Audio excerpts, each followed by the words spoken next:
we're going to continue with the over-under predictions. So we did the first 10 teams in the first part of this video, starting off with Baltimore, Buffalo, Kansas City, taking the over on the 11.5 line for all three of those teams, taking the under 11.5 for Philadelphia, over 10.5 for the Bengals, taking two unders with the Lions and the Chargers, both at 10.5, an over on the Rams 10.5 wins, and then an under on both the Commanders and 49ers 10.5 wins. So now we're moving on to the 9.5 lines. There's quite a few of these, and this is where you figure most of the teams are going to be, around 8, 9, 10 wins. The teams that can flip the one-score games in their favor, they're probably going to be up there around 10, 11 wins, firmly in the playoff hunt. And then the teams that can't win the close games are going to be trying to make up ground all year. So this is pretty much where most of the teams in the league live, right in this 8 to 9 to 10 win range. So here we have the Broncos. This is a very, very interesting line. It's a great team, obviously. They've built such a great defense, such a complete roster top to bottom. I'll say this about Bo Nix. I think he's as close to a finished product as you're going to have in a second-year quarterback, and that's not a knock on him. We all know he came into the league very mature, with a lot of games played in college, Auburn, Oregon, a lot of starts, a lot of snaps, very experienced for his age. So obviously when you get drafted as a 24, 25-year-old as Bo Nix was, you're closer to your ceiling. You're pretty much, you have a high floor but a lower ceiling, and that's what we saw last year. Very stable quarterback play, especially when he's being coached by Sean Payton. He's mobile. He's athletic enough. He can move outside of the pocket. He seems comfortable there. He's got a lot of playmakers. Cortland Sutton, a great offensive line. I think PFF had the Broncos offensive line last year in the top 5 in the league, if I'm not mistaken, if not more, if not better, like top 3. But, obviously on a rookie contract, the team can make those kinds of decisions and build a really good roster around him, and that's what they're doing. So credit to Denver. So week 1 at home against Tennessee, and then the Colts and the Chargers. I will say this about the Broncos, though. They need to be better in kind of those bigger games against playoff opponents.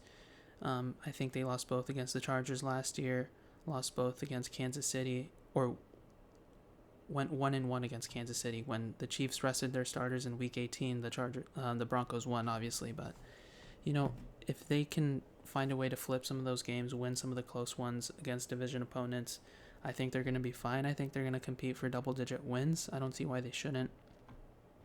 The schedule kind of hits a lull, a little soft spot towards the middle of the year. I think that's going to allow them to kind of get into their rhythm. I think after this Philadelphia game, you go play the Jets, play the Giants, play the Cowboys, Texans, Raiders, before you pick up again in Week 11 against the Chiefs. I think that's a really important stretch for them. If they can go 2, 3, 4, 5, if they can go 4-1 in this stretch, I think they're going to be set up really nicely. So with that said, I'm going to go with the over 9.5 wins on the Broncos.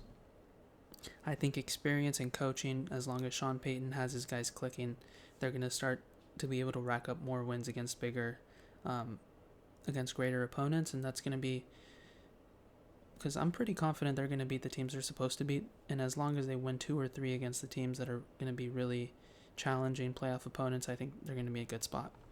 Over 9.5 for Green Bay as well. They're just too stable. I don't see chaos with this team. I don't see chaos with Jordan Love. Health is a little bit of a question mark, but he's more than serviceable. I don't think he's a superstar, but I think he's a B to B plus quarterback, similar to Dak Prescott. He'll give you stability if he stays healthy. You're going to score points. He has a good running game, good offensive line. Josh Jacobs, he knows how to run the heck out of that football. Even on the plays where it seems like there's nothing there, he's going to get you 3 or 4 really tough, really important yards. And then Green Bay always figures it out. Matt LaFleur is a great coach. Ever since he got the job with Aaron, he was racking up 13-win seasons. I don't think he's at that level with Jordan Love. I don't think we expect him to get 13 wins a year, but the line's at 9.5. I don't see how he doesn't get 10. I think they're a playoff team. They've been a playoff team for the past 2 seasons. I'm not sure they're going to take that next step and be like in the conference title game or anything like that, but 10 wins is more than doable for them. I'm going to say that Houston takes a step back. I'm expecting a little bit of a resurgence from other teams in that division, most notably Jacksonville. I think Tennessee is also going to be a little bit better than most people expect. Cam Ward is one of the most under-discussed number one overall picks in recent memory for me. It's not because he's not special. I mean, he's not an A-plus prospect. He's not generational like Arch Manning or Trevor Lawrence or Andrew Luck, etc. And I'm not going to make this a Tennessee Titans discussion, but all of that is to say that I think the AFC South is going to be improved as a whole. There's going to be a lot of improvement in that division. I don't think CJ Stroud is going to be able to just stomp like Tennessee twice a year anymore and Jacksonville twice a year like he was last year. I'm not sure if he went 4-0 against those teams last year, but I'm just saying he's going to have a harder time picking up those wins. I like Nico Collins, but other than that, I'm not sure if he has a whole lot to work with. Joe Mixon is getting older. Tank Dell's injury. Dalton Schultz, he's a good tight end, but I don't see really any special talents in those skill positions. So it's all going to hinge on that defense. I think we all like DeMeco Ryans, but he's going to really have to do something special with, players like Danielle Hunter, other players on that defense. So I think 8 or 9 wins. They'll be in the hunt for that division for sure, but I'm not sure everything goes their way this year. I'm going to go with the over on Tampa. This is a team schedule that I do want to look at. But I'm fairly confident they can get double-digit wins. I think Baker, he's firmly a top 10 quarterback in the league, in my opinion. He's got the arm. He doesn't have a bazooka like Josh Allen or Patrick Mahomes, but his arm's more than good enough. He's got really good instincts. When he's playing free and confident and he's just letting that thing rip, it kind of jumps out of his hand. It really does. It helps to be throwing to guys like Mike Evans and Chris Godwin. Bucky Irving's an absolute stud in that backfield. So I think personnel-wise, offensively, they're as good as it gets in that division. I think these Atlanta games always come down to the wire, but one way or the other, it feels like Tampa Bay is always winning that big one. To give them the tiebreaker in that division, to give them to put them head and shoulders above everybody else in the NFC South. It's a 2-horse race in that division the way I see it with Atlanta, but I think Tampa Bay is going to do it, win that division again this year. Their schedule seems pretty soft for the most part. Philly's a tough one. At Detroit might be interesting. At Buffalo's probably a loss. But, a lot of New Orleans Saints, a lot of Carolina Panthers. It's just their division. They have that. It's pretty favorable. Interestingly, it had the preseason games below the regular season games, so that was a little bit confusing. But, I think the schedule's favorable. I think they're going to be able to, run the ball, get a lead, kind of rely on that running game. Bucky Irving is a name I'm looking to take a really, really big step in the right direction. Really big step forward for Bucky Irving. So we're going to go with the over 9.5 wins for the Tampa Bay Buccaneers. I'm hearing a lot of different things about the Cardinals. On one hand, Kyler Murray, he's got a lot of pressure on his shoulders. It's time to start delivering. He's a number 1 overall pick 6 years ago at this point. He might be going into year 7, I think, 2019 draft. But, he's extremely talented. He's got a cannon. He can run all across the field. And even last year, it felt like they were making some progress under Coach Gannon, but every single time the calendar flips to November, December, it gets later on in that year, Kyler, it feels like he kind of takes a step back. I don't know if it's fatigue. I don't know if it's what it is exactly, but I have heard that this schedule is not daunting at all. It doesn't seem daunting, but I'm interested in Week 14 on LA Rams. That's going to be a big one for their division, obviously. At Houston, they're going to be in the playoff mix. At Cincinnati, at the Rams again. I think it has potential that they're probably through 13 weeks, they might be, right there, 7-5, right in the thick of things. And then they go downhill like they tend to do. 8.5 is interesting, but I'm gonna go with under 8.5 wins. I think the division's tough. I really like the upgrades that Seattle has made. You know, the Niners with Brock Purdy and the Rams. I'm really high on the Rams as well. So I think it's going to be tough for them to get to 9 wins. So we're going to go with the under on the Cardinals. I'm going to go with the over on the Bears. You know, I think I indulge and I consume a lot of Nick Wright media from Fox Sports 1. Shout out to Nick Wright. But, you know, he's been extremely high on the Chicago Bears ever since they drafted Caleb number 1 overall. I'm going to try to be balanced in my opinions about the Bears, but I think their GM, Ryan Poles, he cashed in on the contract extension mostly because of one deal. You know, the DJ Moore trade, the trade with the Carolina Panthers, giving the Panthers Bryce Young the number 1 overall pick, and then a bunch of picks, DJ Moore, a lot of assets to the Bears. Obviously a masterful trade, give credit to him, but other than that, I don't think they're producing the wins that merit a huge contract extension out of the GM. He hasn't exactly hit a grand slam in all his drafts. I think for the most part he's whiffed on his draft picks. We'll see what happens with the 2025 class with the kid out of Michigan, the tight end, Colston Loveland. Caleb is still up in the air. I know Caleb's numbers were fine. He threw 20 touchdowns, 6 picks last year. But he was kind of looked at in that generational quarterback prospect class with like Lawrence and Andrew Luck, etc. He's obviously not that. He wasn't as big as those guys. He wasn't as physically gifted and imposing as those guys, but as a thrower of the football, he can make every throw, put up huge numbers in college, won the Heisman. So I understood the hype to a certain extent. I think the talent is there. It's going to be up to Ben Johnson to tap into that talent, really get Caleb Williams comfortable in the offense, comfortable in the system, make sure he's not trying to do too much. Most of the sacks he took last year were not just on the offensive line. It was on Caleb trying to do too much, trying to scramble like he was playing at USC, and that's just not going to cut it. With that said, I'm going to really put a lot of faith in Caleb Williams this year that he's going to be able to take that leap, make that leap, not into stardom, but into fringe Pro Bowl level quarterback play. I think that's all it takes for the Bears to be serviceable, for them to win 9 games, for them to compete in a playoff spot and play meaningful football games in December and January. And a big reason why I'm saying that is also because I discussed in the previous video that I think the Lions are going to take a step back. They're obviously a great team, but that division, it's going to be a gauntlet. Their schedule is going to be a gauntlet. It's a first-place schedule. I think there's a lot of pressure on Detroit. 2 great regular seasons. Didn't win a playoff game last year. Do we actually have what it takes? Losing 2 coordinators. So there's a path for Chicago. Ben Johnson, he knows his opponents well. He knows the division well. And yeah, it's obviously not a popular pick. Only 23% of the people have picked them to go over 8.5 wins. I'm going to be within that percentage, and I'm going to say they go over. I'm also going to say that the Cowboys go over.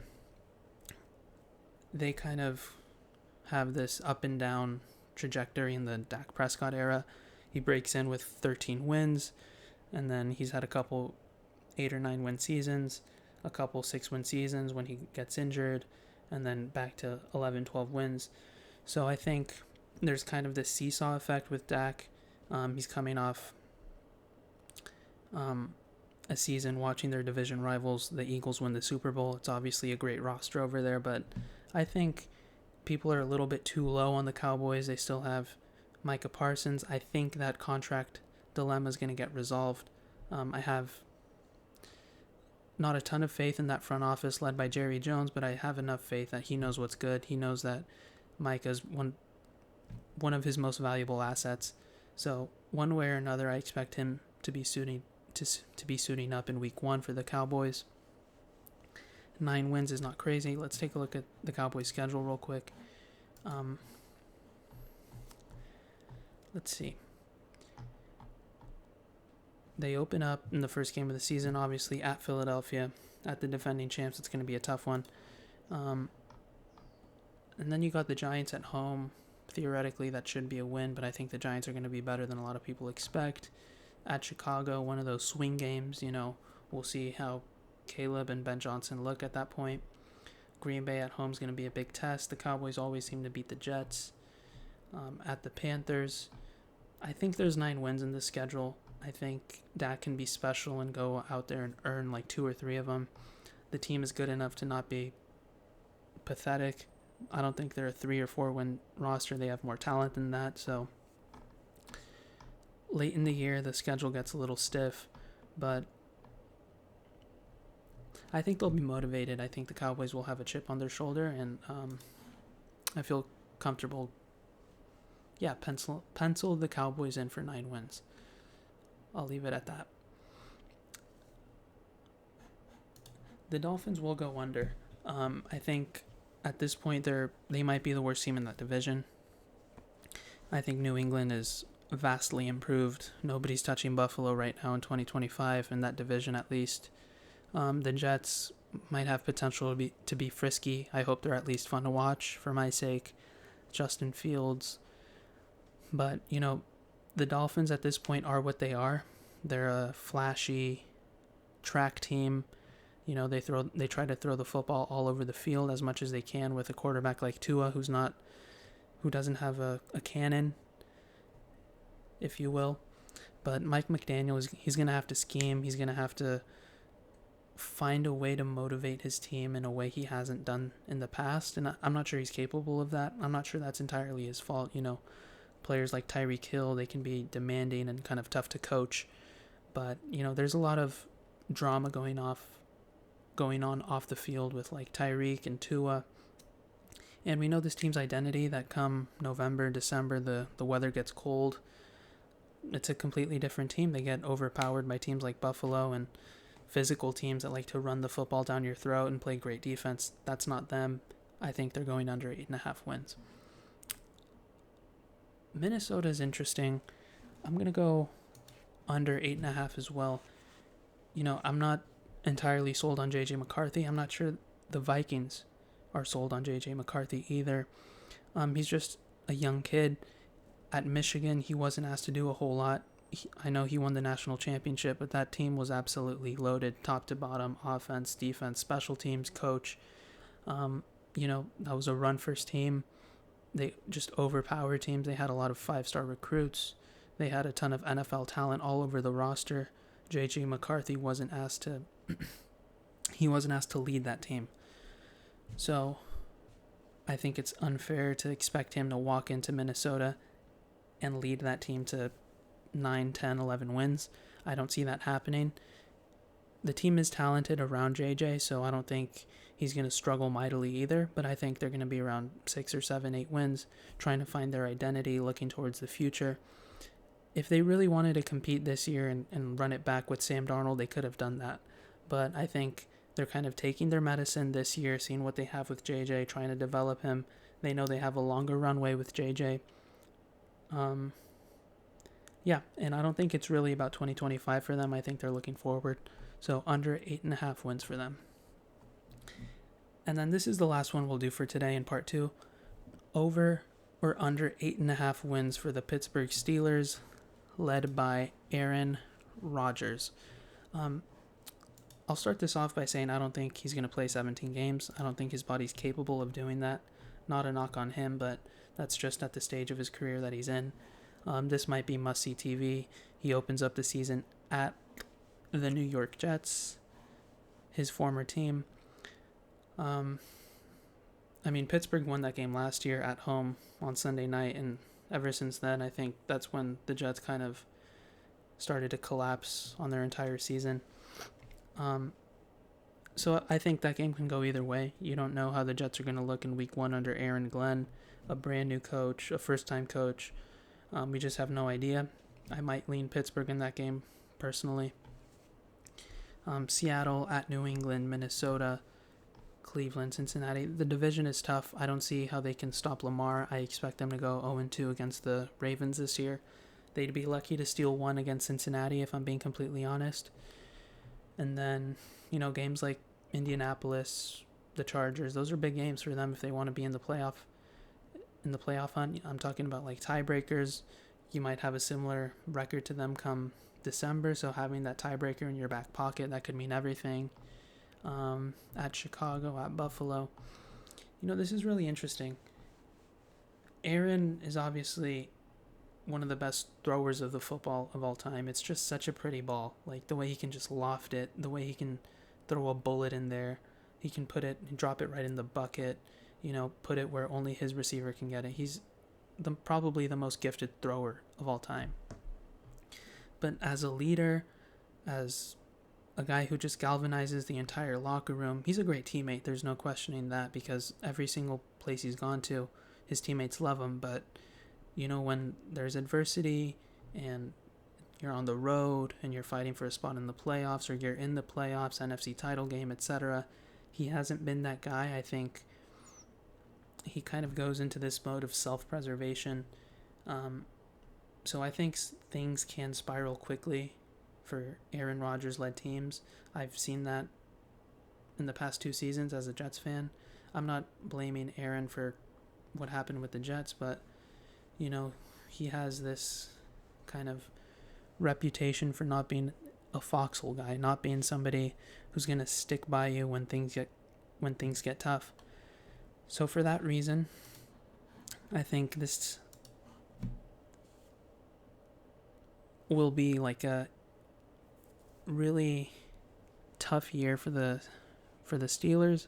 I don't think they're ever going to be an embarrassing team. I don't think they're ever going to be a team that you just can't watch. I think when you have Mike Tomlin as a coach and that culture, it's going to be a watchable team. It's going to be a team that battles every single time they take the field, but I think they're limited, and I'm not sure Aaron's the guy that's going to take them where they want to go.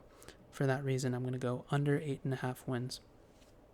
So now we've picked 20 out of the 32 teams. I kind of like what we've done so far.